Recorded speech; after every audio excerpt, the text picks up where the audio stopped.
zany hoe tena tsy misy zay tsy vita ny fitiavanareo olona tsy misy zay tsy vita ny fikatsahana ny fihavanana fa ao anatin'ny korotana tsy afahana mivoaka ao anatin'izay tsika satria ny zavatra hafafy amin'ny korotana tsy maintsy korotana mety tsy mino an'izany tsika fa ny zavatra hafafy amin'ny fihavanana de fihavanana fiadanam-po ary zany rehetrarehetra zany tokony saintsainatsika ny faraky amby roapolo ny volana septambra mbola fanairana ihany zany efa trompetra tsofina raha tena kristianina de matsapa an'izany rehetrarehetra zany kanefa inona manaraka ny faraky amby roapolo ny volana septambra io no ary ny afatry ny soratra masina ny leviticus zay fahitatsika leviticus zay fahitatsika ny zavatra kendrenake ao anatin'izay rehetrarehetra zay de le trompetra zay tsofiny mba hisaintsaina ny olona zay ny fitenitsika tamin'ny Isaia toko fa enina amby roapolo iny de raha iverenana le Leviticus toko fahatelo amby roapolo andiny fahatelo amby roapolo sy faefatra ame ary Jehova ny teny tamin'ny Mosesy nanao hoe mitenena amin'ny zanak'Israely ny andro voalohany amin'ny volana fahafito de ho andro fitsaharana ho anareo de fahatsiarovana amin'ny fitsofana trompetra ary io andro voalohany amin'ny volana fahafito io de tamin'ny faraky amby roapolo ny volana septambra de hitatsika ny toe-javatra nanomboka hatreo fa ny amaizina hatrany ary de fantaritsika toe-javatra mitranga kanefa tsy mijanona hatreo nefa niafatra ao anatin'io volana fahafito io tsy mijanona hatreo fa aoriana ny volana fahafito io ny andiny fa enina amby roapolo ny andiny fa enina amby roapolo ka hatramin'ny andiny fa roa amby telopolo somary lavalava fa ezahako mba hampitaina amitsika ny toromarika apetrak'Andriamanitra ao anatin'izay ary io le ary am'lioka toko fa raiky amby roapolo zay nyresahantsika hoe ary am'lioka toko fa raiky amby roapolo nge de filazana ny toe-javatra misy ny fahaverezan-kevitra ao anatin'ny olona ka isofaty azy kanefa de teny farany amin'ny lioka toko fa raiky amby roapolo ny andiny fa valo amby roapolo raha vo mendoza ny zavatra zany de mendrandra asandrato ny lohanareo manakaiky ny fanavotananareo io fanavotana io tsy voarefy ny saitsika tsy vitatsika amin'ny herin'ny tenatsika io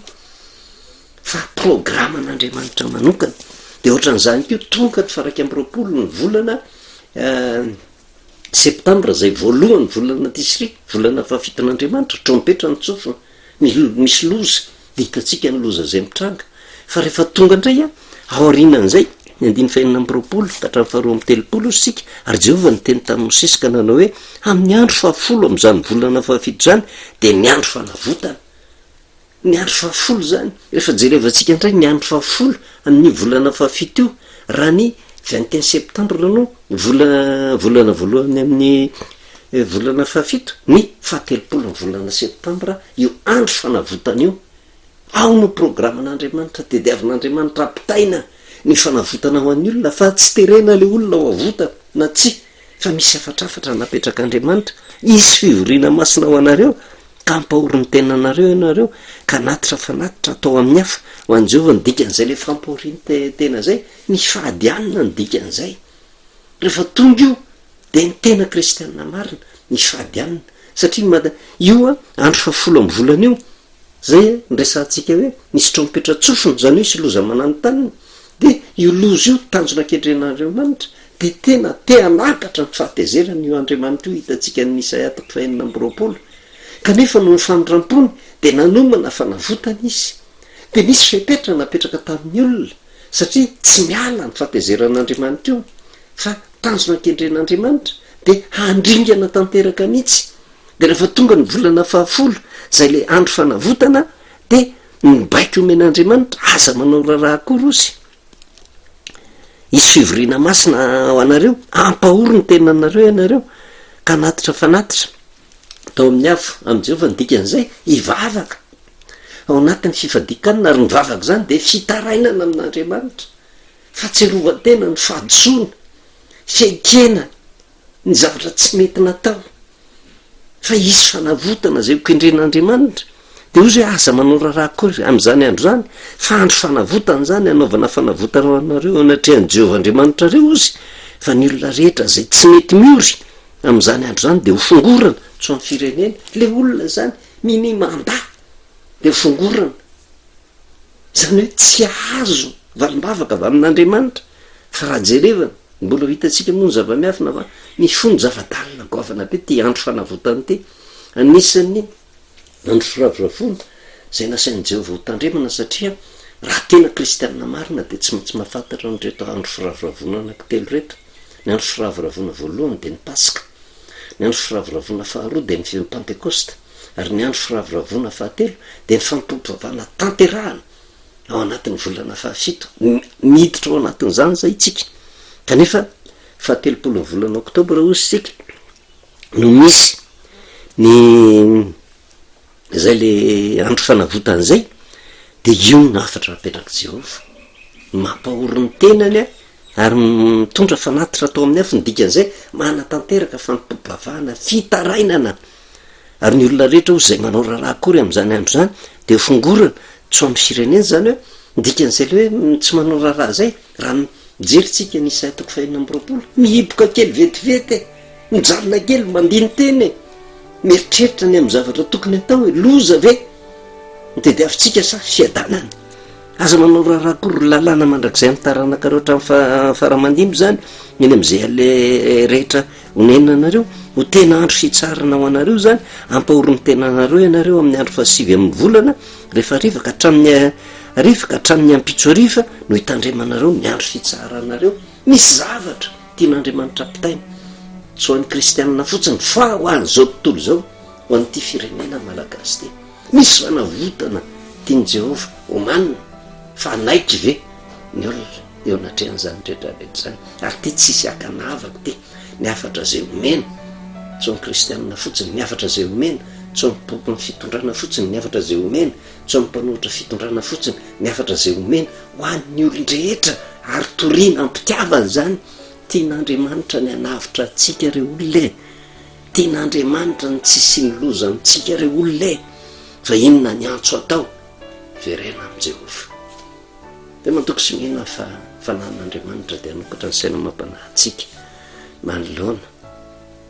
tanjona kendren'Andriamanitra mba hitondra fiadanana atsika vavaka isika misaotranao Jehovah Andriamanitra ray eo amin'ny teninao zay tonga na de somary sarotra azy kanefa matoko fa mifanahinao de ampahery ny olona rehetra tsy nijovy manoka amin'ity firenena malagasy ity tena firenena mivavaka na de ora fahasamihafany ny finoana de zay fitarainany am'izay mety ho Andriamanitra ivavahana zay mba henonao zany amalinao vavaka azy satria Andriamanitra tsy te andringana ianao fa Andriamanitra te hitondra fahasoavana aza vela hiaritra ao anatin'ny fahoriana zao firenena zao tombo fa mahatrindrindra de matoky ny fanibavaka raisina vananao misaotra ray ny anaranao Jesosy amen manao velomantsika amin'ny anaran'i Jesosy manao ny fahasoavana sy ny fiadanan'ny tompo amitsika matra